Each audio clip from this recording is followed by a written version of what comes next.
This is the E for One Entertainment for One podcast. And of course, as always, I'm Anthony, AP, and Jodeci. I want to talk about Jodeci right now. So to all my fellas and especially the ladies out there that were absolutely in love with Jodeci in the early mid-90s, this vid right here is for you.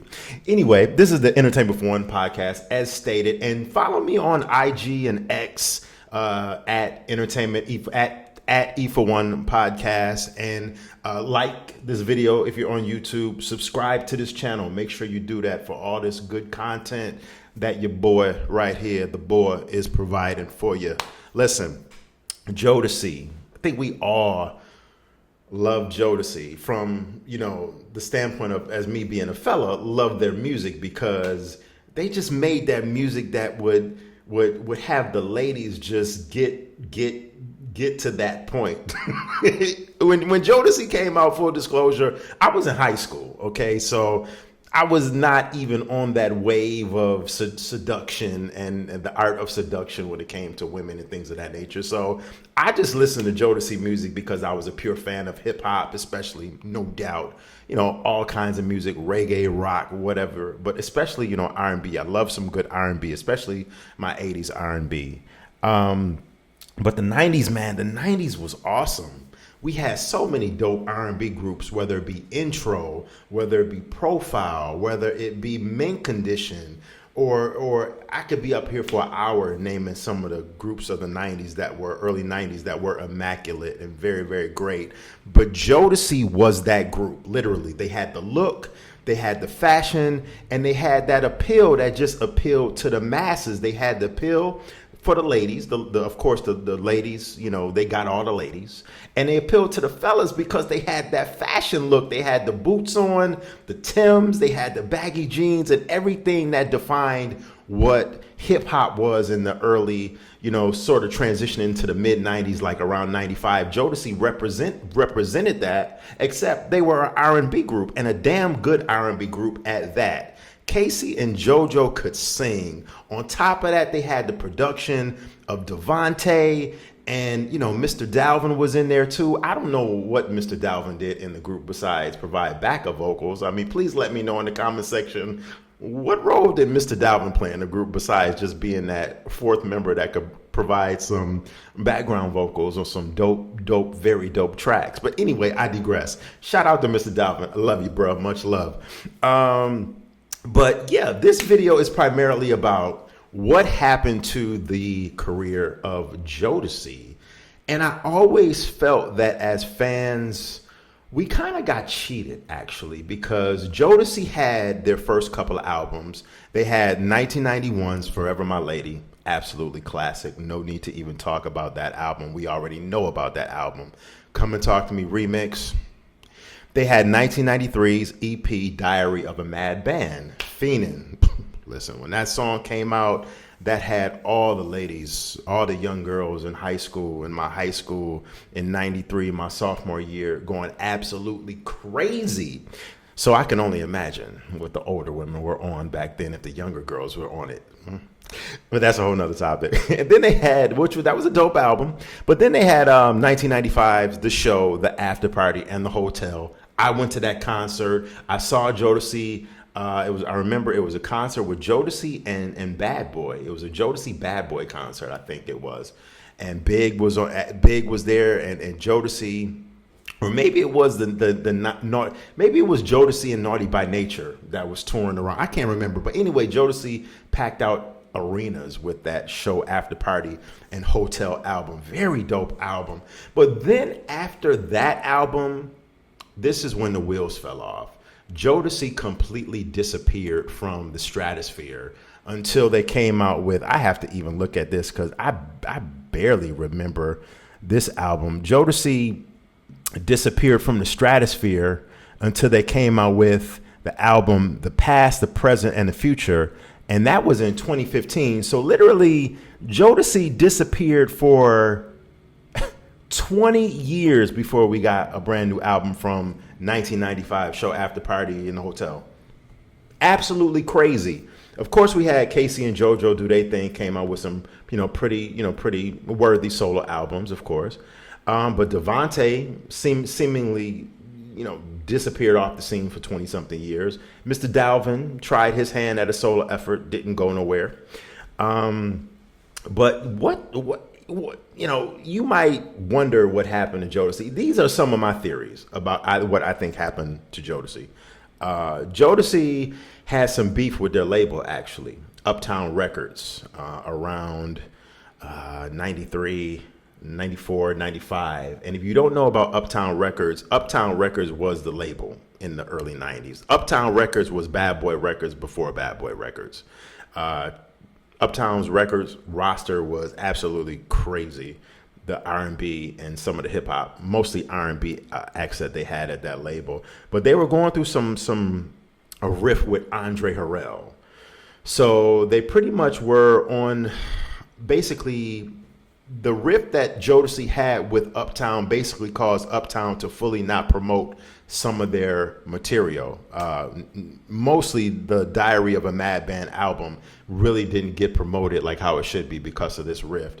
And also, if you remember, this was around the same time where Jodeci and also Mary J. Blige too, but predominantly Jodeci started flirting with Suge Knight and Death Row Records, because I remember back then rumors about Jodeci, hanging out with Death Row, hanging out with Suge and all of the, Death Row artists. And there were rumors of Jodeci trying to, inch their way or weasel their way out of their Uptown Records contract to go jump on the Death Row platinum train that was going on. Because remember, around that time, everything Death Row Records was coming out was going multi-platinum, selling millions and millions of copies. So Jodeci tried to, get Suge to help them get out of their label with Uptown. And there's rumors about how Suge kind of, did some things to Andre Harrell. I don't know if they're true. There's all kind of rumors out there about how Suge, bullied and brodied, kind of stiff-armed Andre Harrell. I mean, he didn't let Jodeci out of their contract, but there's all kind of rumors around like Suge Knight bullying Andre Harrell. Andre Harrell, if you don't know, CEO of Uptown Records at the time. Rest in peace to Andre Harrell. But I don't know if all of that's true. But that was one of the reasons that caused Jodeci's career to just evaporate, was the fact that they had beef with Uptown. Another factor, and this kind of coincides with that, in 94, 95, around the time Jodeci dropped the show, The After Party, the Hotel album, which went platinum, sold 1 million copies, and more than 1 million by now, of course. Uptown Records was pretty much a label, a hip hop, a New Jack Swing label that was pretty much falling off the radar, and they were headed downhill in 94, 95.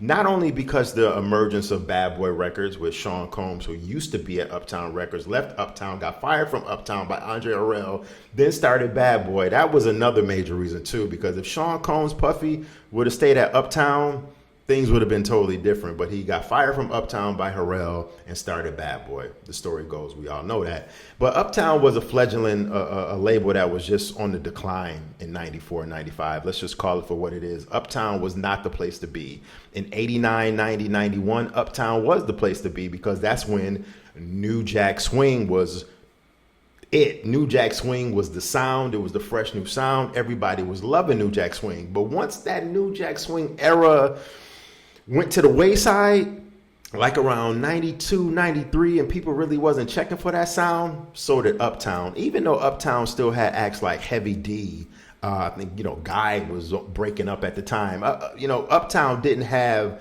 the artists to keep that label going, besides Mary J. Blige and Jodeci. So they folded. Ultimately, Uptown Records folded, and it was just MCA distributed Uptown Records. So MCA, which distributed Uptown Records, all the artists from Uptown pretty much went and folded over into the MCA Urban Division side of things. So, okay, we got the beef with the label Uptown. Uptown Records just, folding and completely going downhill once their glory days were over and the New Jack Swing era started to fade.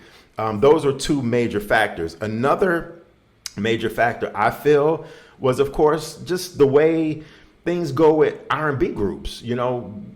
Members of groups start getting into, let's just say substance abuse. I mean, we've all heard the rumors about Casey and JoJo and their substance abuse, and Devontae, his rumored issues and problems that he was having. Things just happen.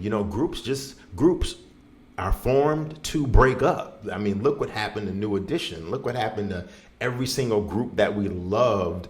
They're just formed to break up. And Success. I mean, the Success really got to Jodeci. Those are like three of the main factors of why I could think what the lyrical question, the ultimate question, what happened to the career of Jodeci? Those three factors were huge. If you can think of any more factors, please let me know in the comment section, because I'm gonna go through every comment and I want to read some of the factors that you might feel contributed to the downfall of one of the greatest R&B groups of all time, Jodeci, who just never came out with any material after. I mean, like I just said, they came out with that album Past, Present, and Future, but nobody was checking for Jodeci like that in 2015. 20 years later, man, you cannot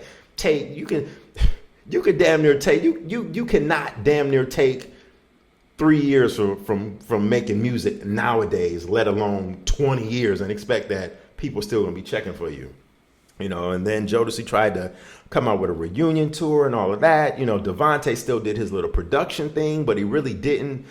Devontae did a little bit of work on Pac's record, All Eyes on Me, No More Pain, but Devontae really wasn't producing like that over the last, from 1995 even up until now. I mean, when have we heard a Devontae Swing produced track?